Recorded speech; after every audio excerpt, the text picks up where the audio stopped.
Now, let's try to explain this stuff a little bit here.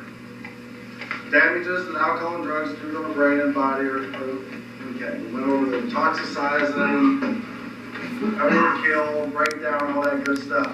Now let's figure out what's going on with the brain thing. In the last number of years, the technology has increased very, very, very well. It's awesome how much information they've been able to get. Let's start with the way our brain works, okay? Remember the little circles we had on the board before? This is those little circles under a microscope, okay? This area here is the synapse, that empty space, okay?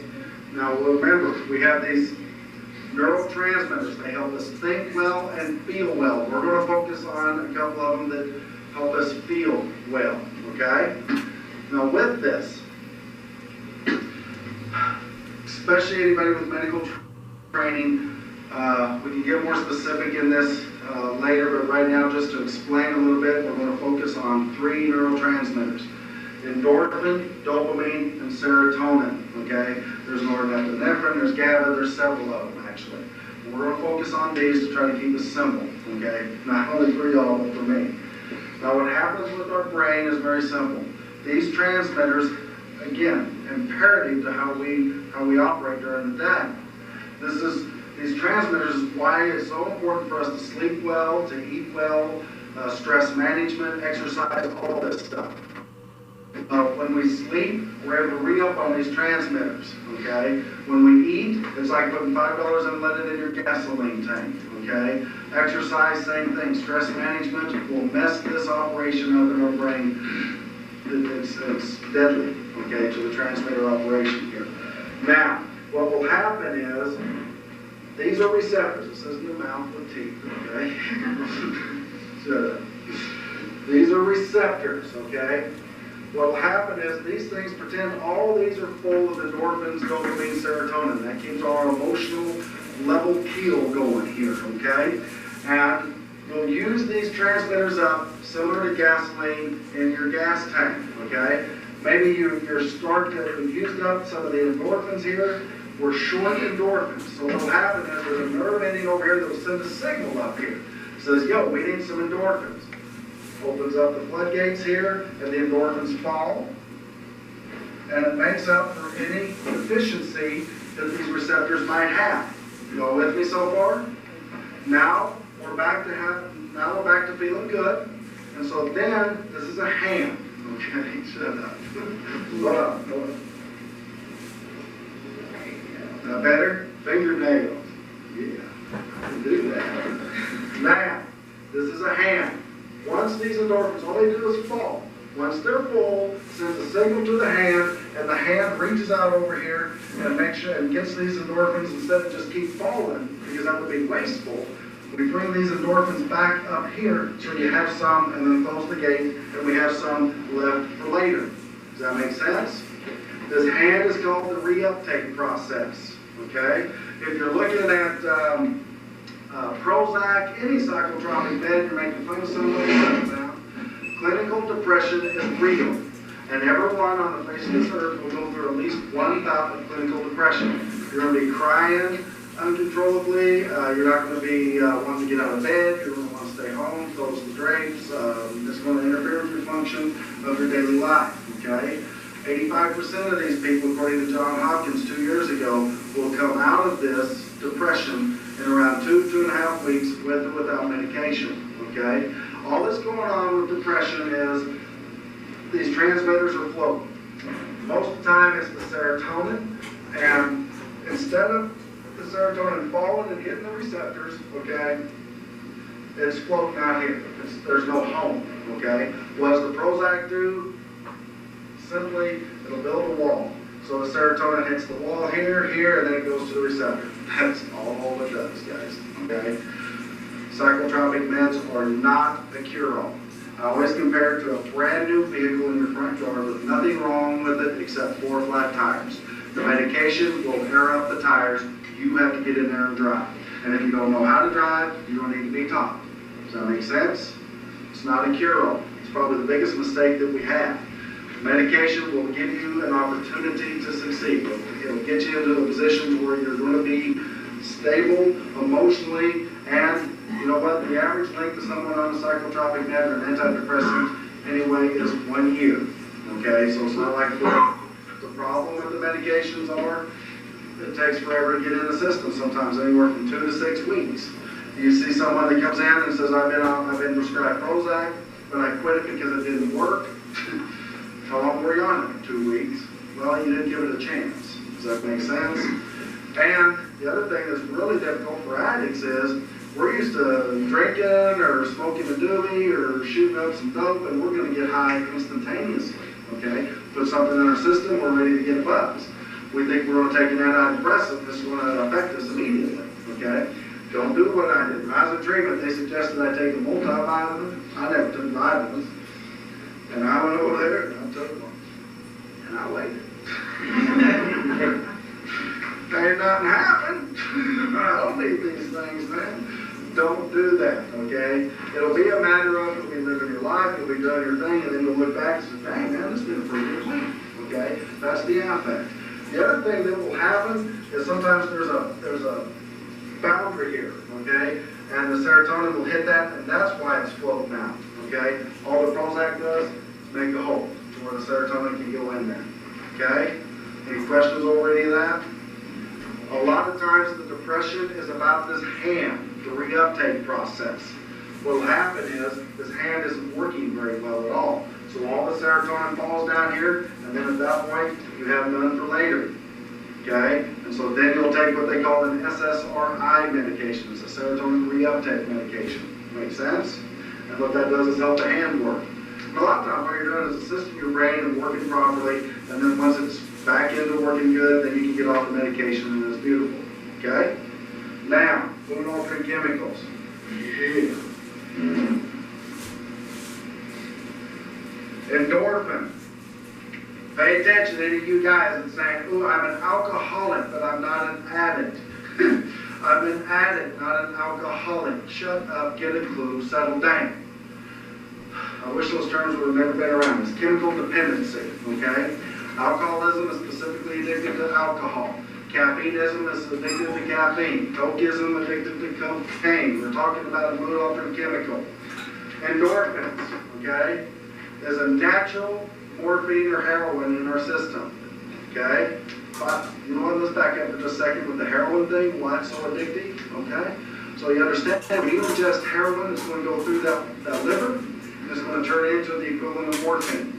That's why it's not a stimulant that will keep you up for hours, because you've got one potent drug turned into another potent drug, okay? Some countries will actually use heroin for pain relief, okay?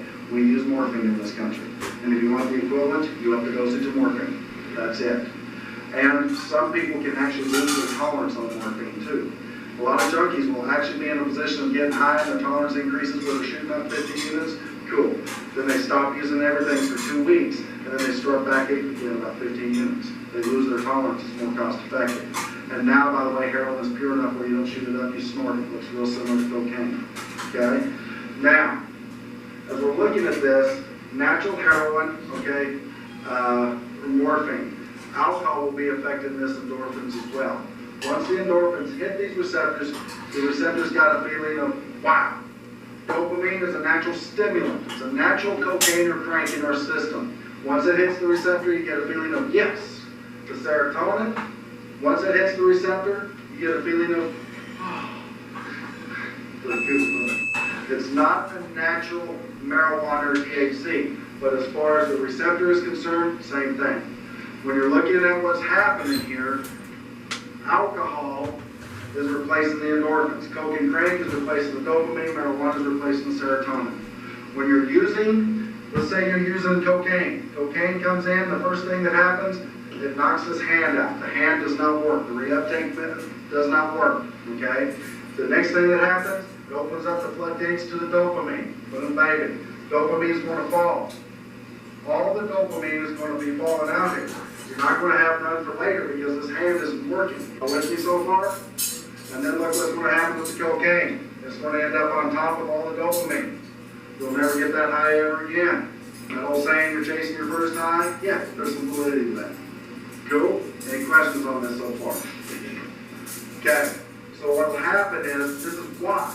You'll use up your dopamine, you'll use up the cocaine just like gasoline in your gas tank. And now your receptors are empty. Your brain is saying, yo, we are feeling down and depressed. We need some more dopamine. So it sends a signal, there's no dopamine. So what does it do? We start craving for the cocaine or the drug. So we start craving for cocaine, we'll do whatever it takes to get it. And then when we use, here comes the cocaine again. It's going into the receptor. It's an artificial high, but it's still, we are high. Any questions? Chemical dependency, guys. Chemical dependency. If you're doing alcohol, you're going to release all the endorphins. The alcohol's going to be on top of this, and you'll boom baby. Use that up when you're done. You're going to be a little bit down because you don't have nothing in your receptors. Make sense? Okay. You'll get to a position at first that's fun. I have no problem with that. At first it's fun. Okay? The next thing then, we get to a position where you depend on the chemical in order to survive. You're depending on the chemical because the more cocaine, alcohol, pot, whatever, the more that stuff is down to these receptors, okay, what's going to happen to these up here? There's not that big a reason for them to keep reproducing.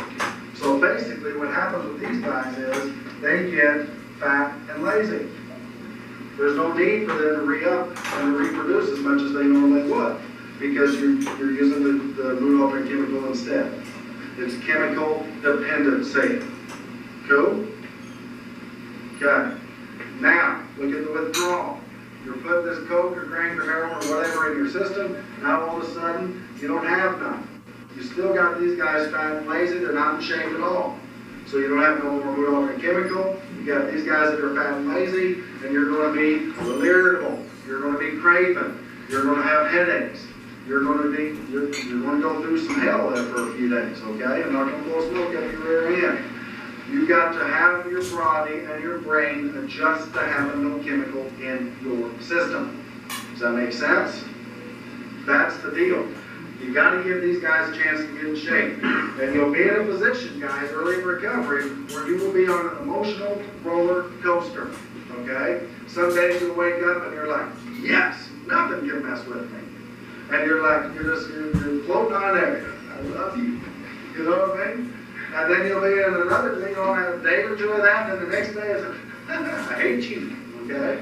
And I'm going to tell you what, this roller coaster is real. And it's okay. Okay? It's going to get better, and it will pass. All this going on, it's like somebody weighing 900 pounds, okay? And they're all of a sudden, they're going to start running the 220. For the first 10 yards, they might go gangbusters and hauling butt. But then they're going to have to rest. They're not going to be able to run the whole way as fast as the first 10 yards. Does that make sense? That's these guys get back into shape. That's what you're looking for, is that even keel. Don't be in a position of ruining that. Now, you start getting sober, and then you go back out and use. You get sober, you get back out there and use. You will actually be in a position, psychologically and physically, building an immunity to recovery. You'll be in a position where you will actually, it'll be okay for you to keep going in and out, in and out. You'll never have a life of recovery. And then that's sad. Does that make sense? That's the deal you're looking at. You don't have to change much if you're an addict. You just have to change your whole life. Make sense? Cool. When you're looking at this stuff, look at how we're doing. When we're addicts and we're using, we're cheating ourselves out of life. Whenever we feel poopy, we can by God go get drunk or high and we can feel better, even for a short amount of time. How are we going to know what happy is unless we've been sad? We're cheating ourselves out of life. Period. End. We use this as a coping skill. Now we got to learn to be honest. Now we got to learn to quit blaming and take responsibility. Now we got to, you know what? Our medication as an addict, guys, is very simple. We become a better person and we help others in the process. And in the process there, we feel better about ourselves. We like what we look at in the mirror in the morning. And not everything's going to be rosy, but it's going to be a hell of a lot more rewarding and a hell of a lot better than it was when you were using. You know what's sad is, I think we need to do the willpower thing. Most people think that it takes strong willpower for an addict to get in recovery and stay sober. Oh, shut up. Get a clue? Man, if you're saying it takes strong willpower for someone to stay clean and sober, you're saying you're weak-willed when you're using. That's not semantics, that's a fact. That's what you're saying. And I've yet to meet a weak-willed addict. We're not going to go through the insanity that we go through all the time without a strong will. Oh my God. Give me a break. It's not about that. Okay?